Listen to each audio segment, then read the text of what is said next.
All right, we're back at it. I got my coffee with an accountant series, and here we go. Today, I wanted to talk about those that are in the restaurant business, and specifically those who use the third-party delivery apps. So your Uber Eats, your DoorDashes, what else is there? Grubhub. I think those are the three biggest ones. I know there's a couple others out there, but those are the three main players at this point. So I have a couple of clients that use these services, and it's like a love-hate relationship that restaurants tend to have with these apps, because they have a bunch of people that use these apps, and it's so easy. I'm a user of it myself, and they make it ridiculously easy to purchase food. You can go and get your favorite orders in literally 2 or 3 clicks. So it's much more convenient, something that I like using quite a bit. So they have a lot of people that use it. So it's a good way for a restaurant to bring in clientele that they might have never had without. It's a great discovery tool for folks to find out about new restaurants as well. However, they also tend to be a bit expensive, at least for the restaurant. There's a premium that the client or the customer pays as well, but you're paying for the convenience. A few times that I do it, I'm paying for the convenience. I'm tied up. I don't really have the time to run out. The restaurant's farther than what I'd care to drive at the time. So you're paying that premium for convenience. No problem. Sometimes you wind up actually paying more for the food itself on top of the delivery fee, but again, that's the price you pay for the convenience. No problem there. However, on the restaurant side, for those of you that you don't know how it works, they charge commissions, right? So usually you're looking in the neighborhood of about 20 to 25% of the entire sale.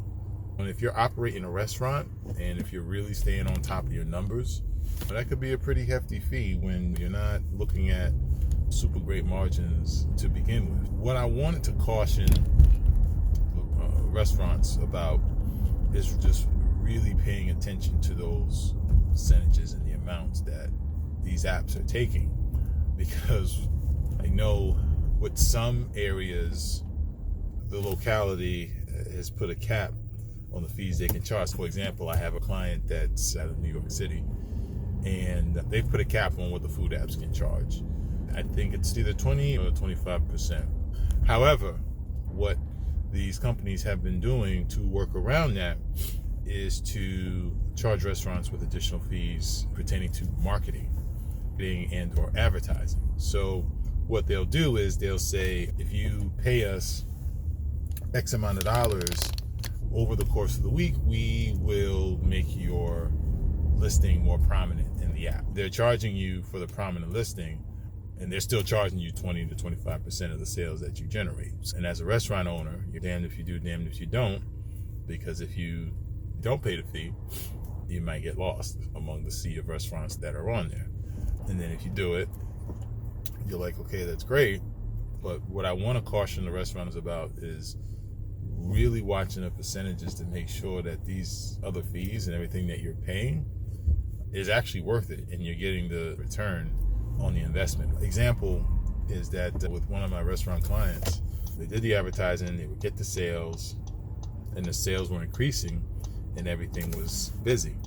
However, when we sat down and broke down the numbers and saw what he was actually paying out to the food apps, when you factor in all the marketing charges, they were actually losing some money on some sales. And we started analyzing and really breaking down what these food apps were taking off some of the sales, and the way that it shook out with some of them, the restaurant was actually losing money between all the fees that you wind up paying to these third-party apps.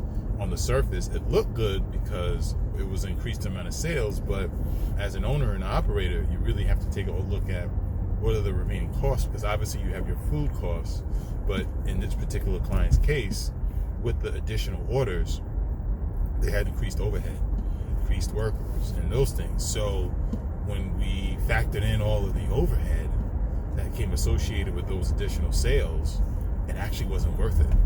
The food apps were taking up so much money with all this additional promotional dollars they were spending. It just didn't add up. So ultimately it wasn't worth it. So as a result, I scaled down on paying for the advertising. But there are some additional promos that they'll do as far as first-time customers, repeat customers, or you spend a certain amount of money, you can get a certain amount of dollars off. If you do a buy a certain amount and get something off, look at your average ticket price and make sure that dollar amount is higher. So let's say that your average ticket price is $25. One of the errors that client was making was that they were doing a spend $25, get $5 off. The average ticket price was $25. So that essentially meant that damn near everybody that was putting in an order was getting a discount. And from taking a step back and looking at it, it didn't really make much sense, because if the average was the $25, everybody that was coming in there was essentially going to pay $25 anyway. So you didn't need to go and give every customer a discount. They were going to pay it anyway.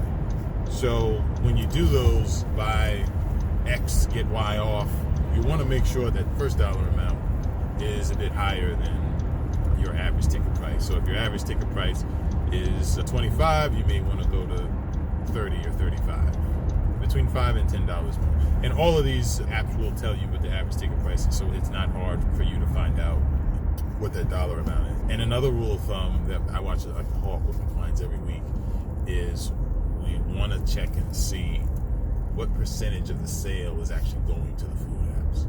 So for me and with my clients, my rule of thumb is 25%.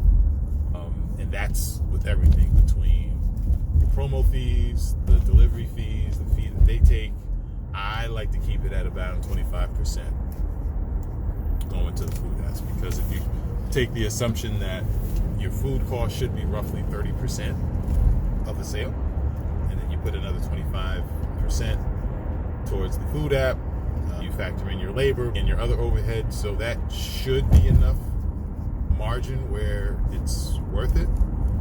Just a rule of thumb that we use. The main takeaway from it is that you don't want to, because it's easy to do, where you can get really tied up with actually how busy you are as a result of these apps, but you have to take a step back and say, how profitable are you really from this? I had clients where, again, before we put the checks into place, these apps were taking 50% of the sale when we factored in everything. By the time you factor in your food and all your other costs, what are we working for? And I know these apps have all these funky analytics that they'll tell you, oh, the return on these dollars were so high and you made so much money, and it looks great, but they don't take into account the rest of your cost structure. So you're going to have to really watch that and not get tied up with the volume, but making sure that you're actually running a profitable business. That's all for now. Talk again on the next one.